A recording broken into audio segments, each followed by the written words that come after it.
Three coaches coming back to help Oklahoma play Oregon in the Alamo Bowl. Brian Odom, Jamar Cain, Calvin Thibodeaux, all coming back to this staff to coach the defense, all taking on their previous roles as they were coaches here for the University of Oklahoma.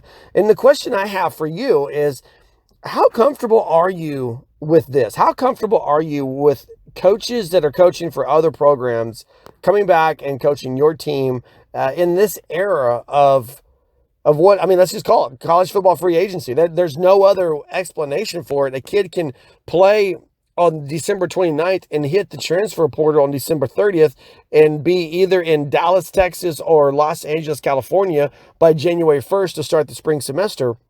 There's no doubt these guys have they just have the ability to recruit players from Oklahoma's depth chart while they're here. And there's some guys I wouldn't think that would even be a possibility. And I don't think Calvin Thibodeaux would do that. I really don't. He's a guy who played for this program. He knew the defensive staff wasn't going to be retained. He had an opportunity to take a position at SMU, and he took that opportunity. I don't blame him. I don't know that I have the same trust level for Brian Odom. By the way, another former Sooner. I don't know that I have the same trust level for Jamar Cain. I don't have that trust level because these are guys who we already know. We already know these guys went out and recruited against Oklahoma.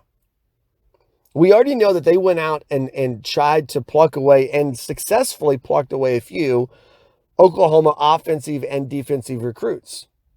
We know this.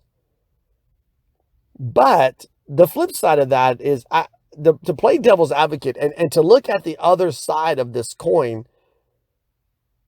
Here's what we also know. We know that none of these guys would have been on Brent Venables' staff. And I am surprised about Calvin Thibodeaux. I am surprised about Brian Odom because I said a couple weeks ago in one of the podcasts that the guys that were Sooners, I thought that they would be retained. I thought that they would be there. But Brian Odom it looks like he's been in the mix for this USC change from day one. And the plan from day one was for Brian Odom to not be in Norman, Oklahoma, but to be in Southern California.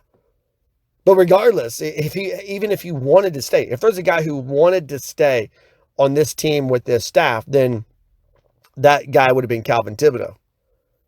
But Brent Venables is burning down the speed defense. He's burning it down to the foundation, and he's going to rebuild it. And instead of seeing smaller, faster players, Brent Venables wants bigger, more powerful players on his defense. And I think guys that coach that way, guys that bought into that mentality, those are the guys that he doesn't want around his program.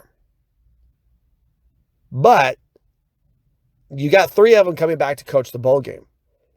And it really is a question out there. I mean, it really is a statement out there as to how much do you care about this as a fan? How much does this affect you when you see guys coming in and out of the game? Because let's be honest, this is an audition for a lot of young players. This is an audition for a lot of guys who, like Isaiah Coe, who had been a role player. Isaiah Coe has the opportunity in front of him next year to step into a defining role, much in the way of Perion Winfrey, with this defense being that man in the middle. And we're going to see, we're going to see firsthand against Oregon if he can dominate the line of scrimmage to the same tune, to the same ability, to the same capability that Perion Winfrey did. But it's an audition for Isaiah Coe. No doubt about it. It's an audition. And the question is, what if Brian Odom sees something he likes? What if Jamar Cain sees something he likes? Are they going to be whispering in the ear of a guy like Isaiah Coe? What about a guy like Jaden Davis? Think about the plight of Jaden Davis, who from his freshman year was one of the more standout cornerbacks that Oklahoma has had, to a guy who's just kind of been passed up on the depth chart. I mean, think about how fundamentally sound Jaden Davis was his first year at Oklahoma. And he stood out because he was fundamentally sound. Everyone around him was so bad fundamentally that this guy, as a freshman, stood out. Well, now he's been passed up by guys who are taller, guys who are faster. And we've seen Jaden Davis kind of slide down in the depth chart. Is Jaden Davis the kind of guy that Jamar Cain might whisper in his ear? That Brian Odom might whisper in his ear? Hey, we're pretty thin out in Los Angeles. So there is that side of it. But then there's also the side that there's the version of this story where these guys are coming back. I mean, they're giving effort to come back to try to help Oklahoma finish the season strong. They've invested sweat equity into this team. They've done the early mornings. They've done the film session. They've done the chalkboard talk. They have a vested interest in these guys that are going to go out and be playing against Oregon. And I know it's easy to say, well, they left. Well, they did. They did leave. I mean, there's no denying that. I think the question that we need to approach this with is, now that they are coming back, should they be commended for this, or should they be condemned for this? I mean, really, I don't think Oklahoma fans are going to boo them, because in booing them, you're going to boo the team. But Brian Odom, he's going to be the play caller for this defense. I honestly can't tell you where I stand on this. I think if I'm Bob Stoops, I'm keeping a close eye on these guys. I'm thinking if I'm Bob Stoops, I never let these guys be alone with my players. But I mean, Bob Stoops needed help. I mean, and Brent Venables, I said this from the get-go. Brent Venables gets here and begins to put his staff together. Hey, look, recruiting's not over.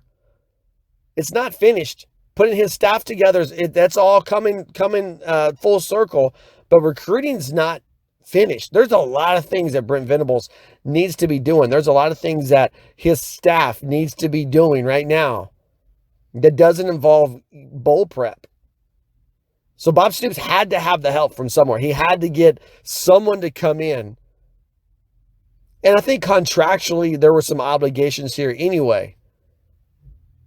But I mean, this has all the possibilities of a major meltdown in San Antonio. It really does.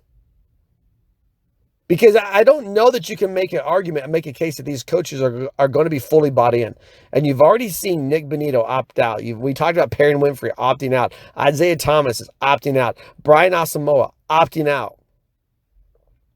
Arguably, you're losing 4 of your best defenders in this game because they're opting out. Does that affect the psyche, the mentality, the preparation of a guy like Brian Odom, who's going to be your play caller? Man, we've got a lot to talk about leading up to the Alamo Bowl with Oregon, and we'll jump way more in depth than that starting next week. But this is definitely something to begin to ponder. How comfortable are you with this situation? Whether you're talking about as a recruiting perspective or a game plan and prep perspective, how comfortable are you with this situation? Hit us up on Twitter at Sports Heartland. Let us know about it. Find a comment page, heartland-sports.com. We'll love to hear from you on this.